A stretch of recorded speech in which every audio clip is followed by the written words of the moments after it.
आदिवासी विकास विभागाच्या प्रकल्प कार्यालयाअंतर्गत कळवण तसेच सुरगाणा येथे एकलव्य मॉडेल स्कूलच्या इंग्रजी माध्यमाचे केंद्रीय विद्यालय नुकतेच सुरू करण्यात आले आहे। सदर विद्यालय सुरू होऊन तब्बल 2 महिन्यांचा कालावधी झाला असून विद्यालयाचे उद्घाटन येत्या 2 दिवसात 15 ऑगस्ट रोजी स्वातंत्र्य दिनी केले जाणार आहे। दरम्यान कळवण येथील चनकापूर येथे सुरू असलेल्या एकलव्य मॉडेल स्कूलचे विविध प्रश्न उद्घाटनाप्रसंगी समोर आले आहेत। चनकापूर येथे कोट्यवधी रुपये खर्च करून बांधलेल्या इमारतीचे कामच अतिशय निकृष्ट दर्जाचे झाले असल्याची ओरड स्थानिक नागरिकांनी 1 वर्षापूर्वी केली होती। प्रकल्प कार्यालय कळवण येथे याबाबत तक्रार करून देखील संबंधित काम सुरू ठेवण्याचा घाट विभागाकडून घालण्यात आला आहे। मॉडेल स्कूलचे उरलेले अन्न तसेच भाजीपाला उघड्यावर फेकला जात असल्यामुळे विद्यार्थी तसेच परिसरातील नागरिकांच्या आरोग्याचा प्रश्न ऐरणीवर आला आहे। शाळेच्या मागील बाजूस फेकलेल्या अन्नपदार्थामुळे येथून ये-जा करणारे नागरिक तसेच पर्यटकांना घाणीच्या साम्राज्याचा सामना करावा लागत असल्याची ओरड मोहमुख येथील माजी उपसरपंच विजय जाधव, सुरेश पवार आदी स्थानिकांकडून करण्यात आले आहे।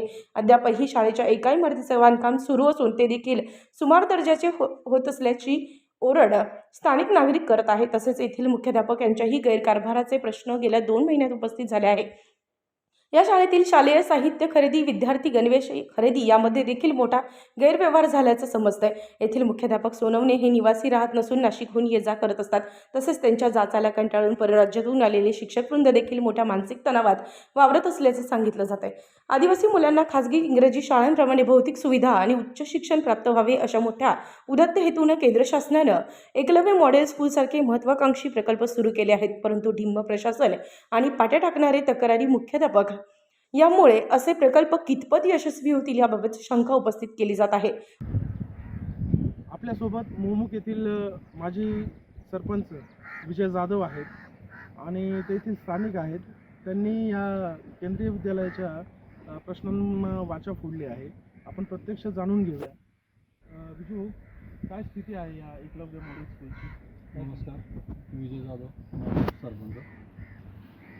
कालच मी इकडे चनकापूर धरणाकडे धरणाचं पाणी बघण्यासाठी इकडे कॅनलकडून, तर मला इकडनं जात असताना या शाळेजवळ अन्न फेकलेलं दिसलं आणि मी विचार केला की म्हटलं एवढं अन्न फेकलेलं आहे, तिथं जर आश्रमशाळा आहे, इथली एकलव्य आश्रमशाळा, इथं विद्यार्थी राहतात आणि हा जो वास आहे, हा दुर्गंधी वास, आपण इथं आत्ता उभं राहतोय, मोठ्या प्रमाणात दुर्गंधी, एवढा वास येतोय खराब।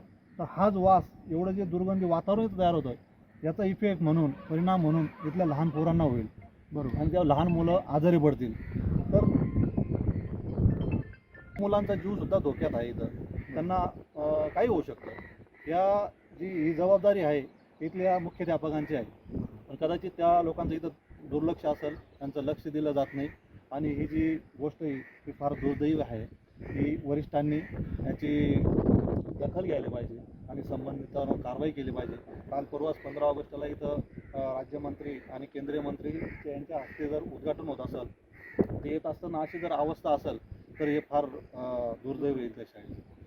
तसंच चिजू भाऊ आणि परवीन भाऊ यांनी जो प्रश्न मांडला तो कितपत एकदम योग्य पण आहे आणि इथं स्थानिक येणारे, बाहेरून पर्यटक येणारे या रस्त्याने प्रवास करतात। ही दुर्गंधीला पाहून लोकांच्या लक्षात आलं की खरोखर इथं दुर्गंधी आहे, हे प्रत्येकाच्या लक्षात आलेलं आहे। इथल्या शासकीय कर्मचाऱ्यांनी किंवा वरिष्ठ अधिकाऱ्यांनी इथं खरोखर याचा मार्ग शोधायला पाहिजे आणि कुठंतरी हे घाणचे साम्राज्य कुठंतरी संपवायला पाहिजे असं माझं मत आहे।